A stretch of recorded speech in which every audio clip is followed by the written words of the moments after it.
Mr. Eugenides, I think it's kind of an honor that your book is kind of a literary canary, bisexual coal mine. And for probably many of the women out here. Were you so psyched when you won the Pulitzer Prize? You were. Were you so psyched? Yeah. Two thumbs up. He also wrote a book called The Virgin Suicides, which I have never read, but sounds hilarious. Mr. Eugenides, I know Sophia Coppola and Oprah already endorse you and adore you, but maybe, just maybe, if you're lucky, I will tweet about your new book. Ladies and gentlemen, Jeffrey Eugenides.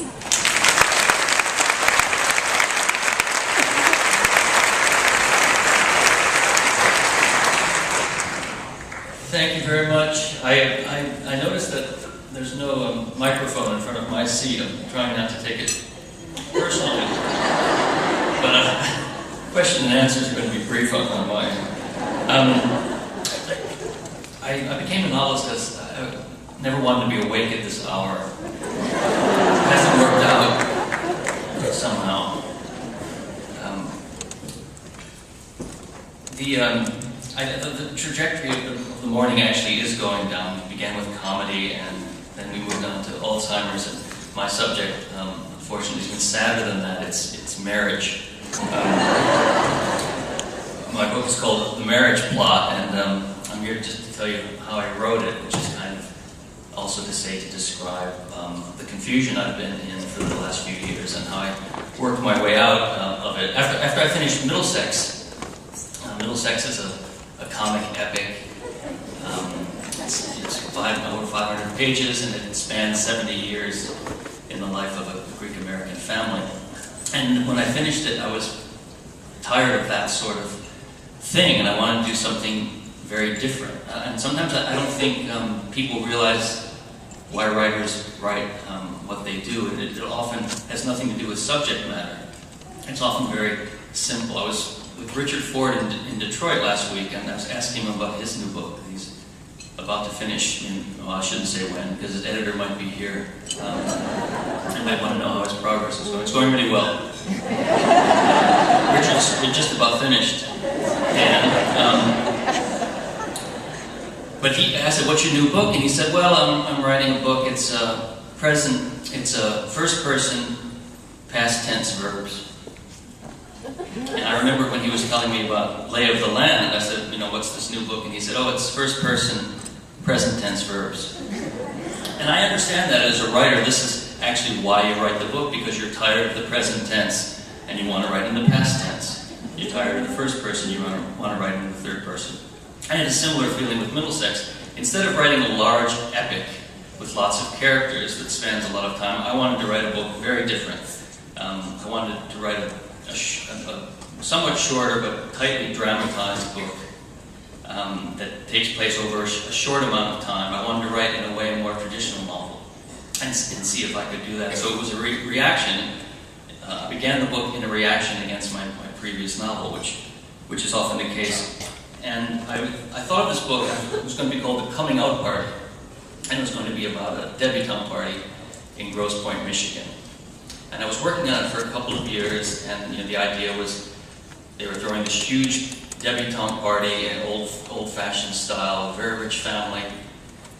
All the different kids are coming back for the party, and little by little you learn about the family and the different problems they have, and it's going to end with this huge party. And I was working on it for a couple of years in stealth, not telling anybody about it.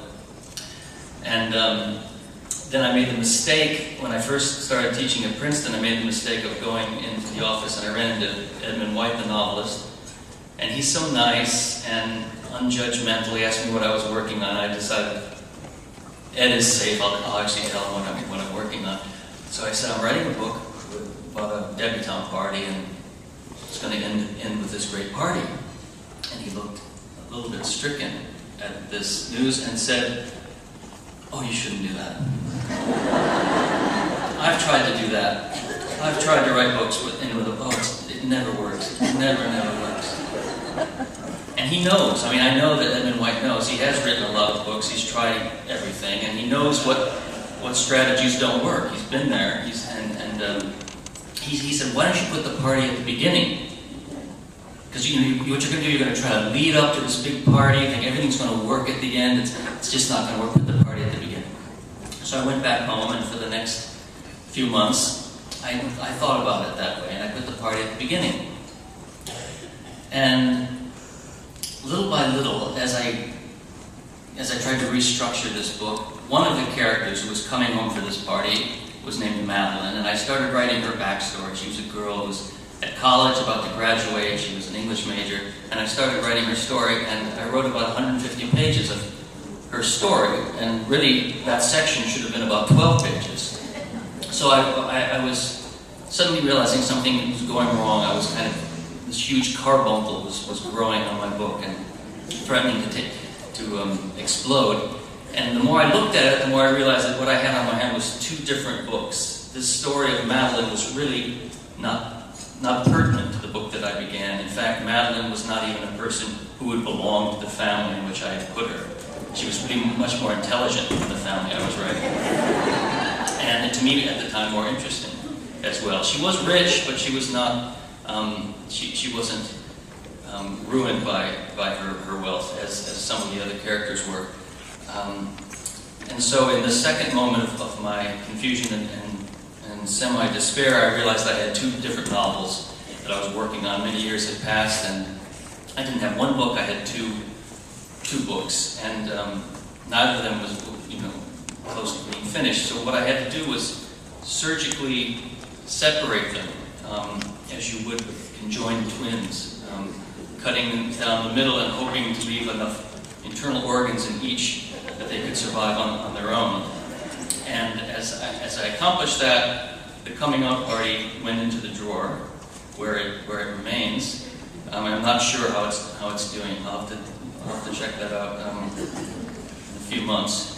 But I pursued this other story about Madeline, and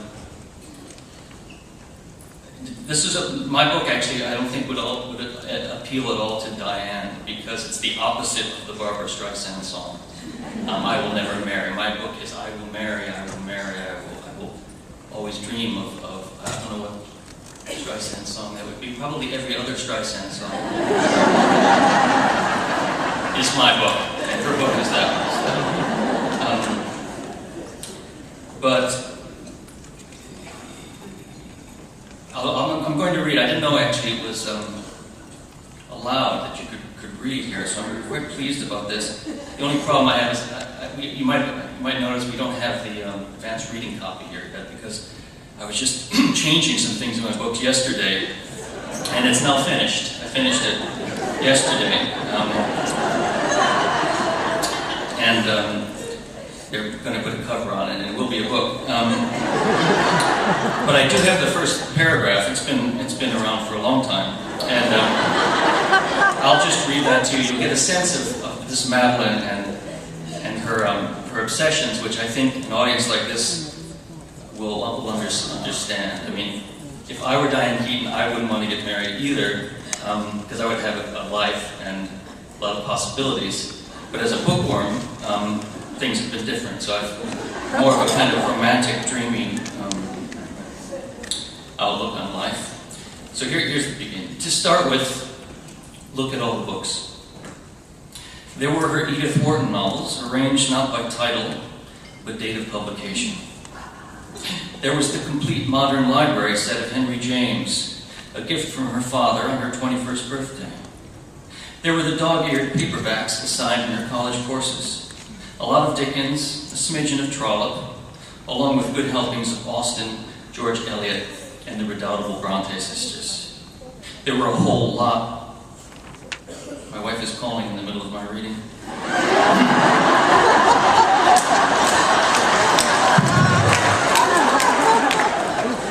I know Giuliani faked that, but that was actually true, what I just did.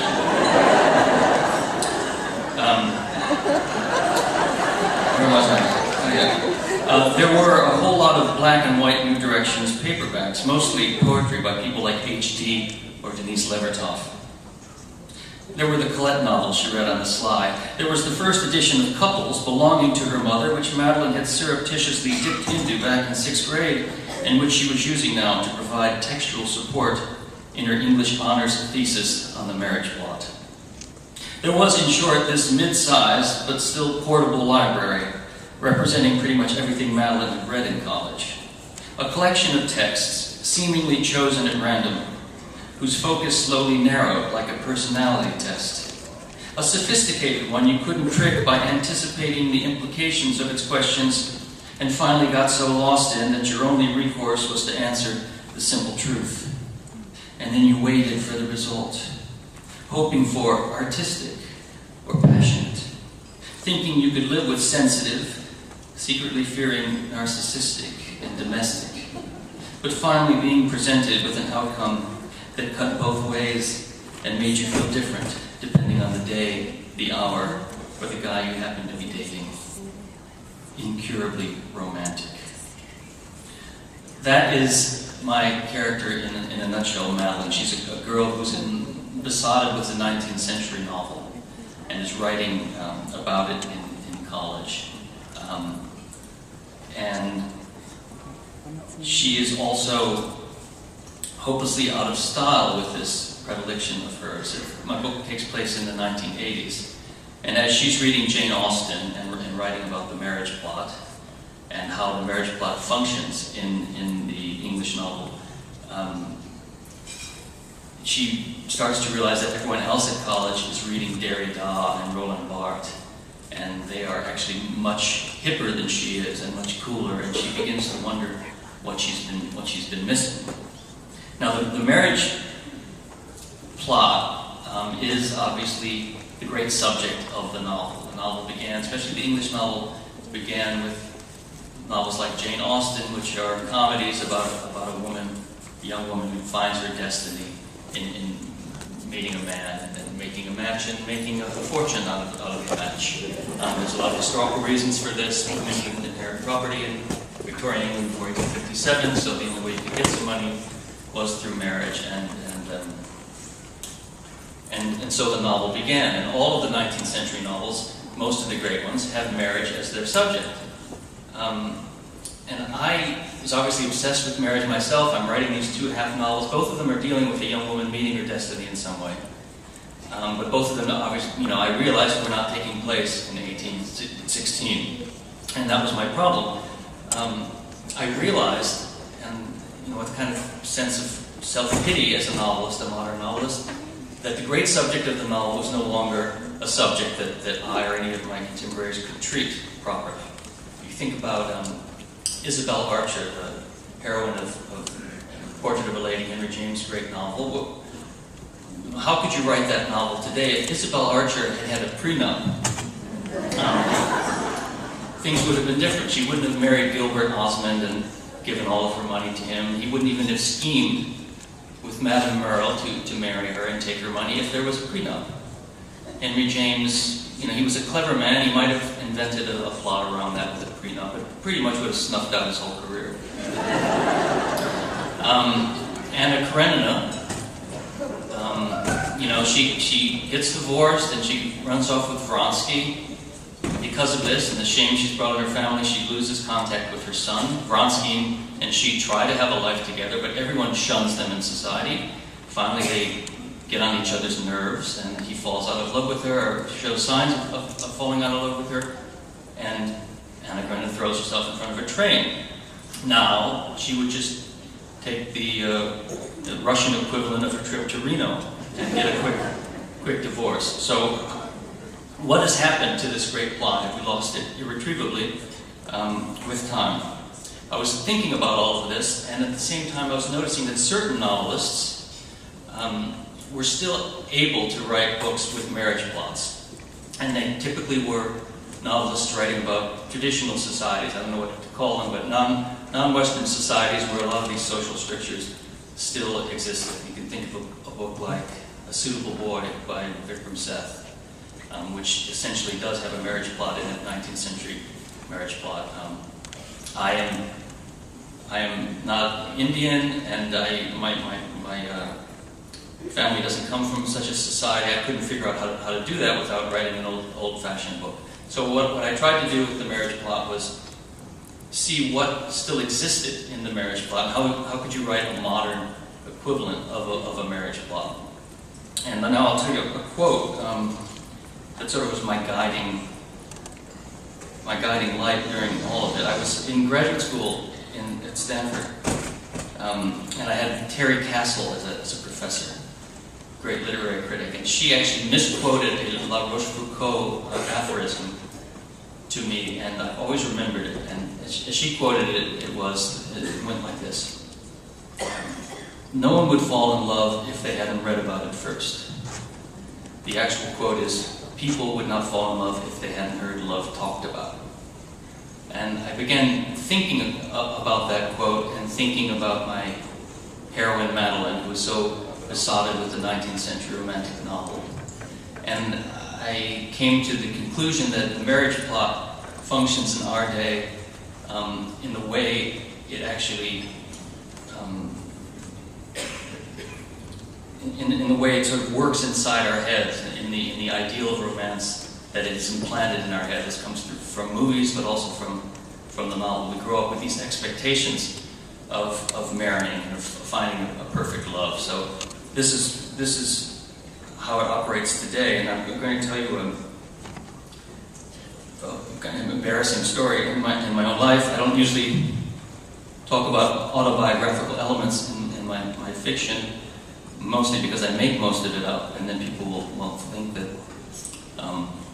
well, with Middlesex it was a real problem, so I just stopped talking about my personal life. But I'll tell you this one thing. In the beginning of this book, another character in the book is named Mitchell, and he believes that he's destined to marry Madeline. And when I gave the manuscript to my German editor, he didn't know about that. He said, you sure you need to do that? I don't know why he thinks he's going to marry her. He really believes that this is his fate. He's going to marry Madeline. And I said, when I was 20 years old, every girl I met, I used to think I might marry a woman. And then he thought about it a while. He said, I think I was the same way, actually. And when I was in college, sophomore year, I was in a poetry class. I think we were reading HD, actually. And there's a girl in front of me. She turned around and looked at me. And at that moment, I looked at her face, and I thought, I'm going to marry this girl. This girl will be my wife. So that is what I put in the book. I remember having that experience. And we were reading T.S. Eliot, and there was that line, "The still point of the turning world." And I used to think of her face being the still point of the turning world. And whenever I would see her, I would murmur that to myself. It turned out, unfortunately, that she was actually a high school student who was just in class because her father was a professor. And so, I didn't get to see her very much again. I did get her name, and we started to write letters for years. I was a few years older, and she went to a different college. So for about the next 4 years, we just wrote letters. And I'd only seen her that once in the poetry seminar. I went to India on a trip. I bought ankle bracelets, thinking someday I will give them to her because she's going to be my wife someday. And after about 4 years, I was then living in San Francisco, and she came out to San Francisco. And just as I had imagined, we got together and had a torrid romance, and I was quite certain that I had been right, that she was going to be my wife. And after a week, everything was wonderful. I threw a party, I had my friends over to meet her, and she was talking to my friend during the party, and she mentioned that she had a boyfriend back in New York, which was news to me. And she went back to New York and forgot about me. And then I thought, okay, my dreams of romance are over. I'm an idiot. I've got to stop fantasizing like this. But then after 2 years, she moved back to San Francisco, and then we actually became a couple for a couple of years, and until she started sleeping with one of her housemates and went away. So all of this is to tell you that this is why you have to write a novel about people with romantic delusions and how they operate in society and in our own lives. And that's what I've tried to do with the marriage plot. I don't think I will tell you more about the plot or anything like that. but it just does, it takes place in the 1980s, and it runs for about a year, and it goes into different locales: Cape Cod, Calcutta, India. There's a little bit about working at Mother Teresa's home for dying destitutes, where I volunteered years ago, and failed to become a saint as I wished, and had to become a novelist instead. But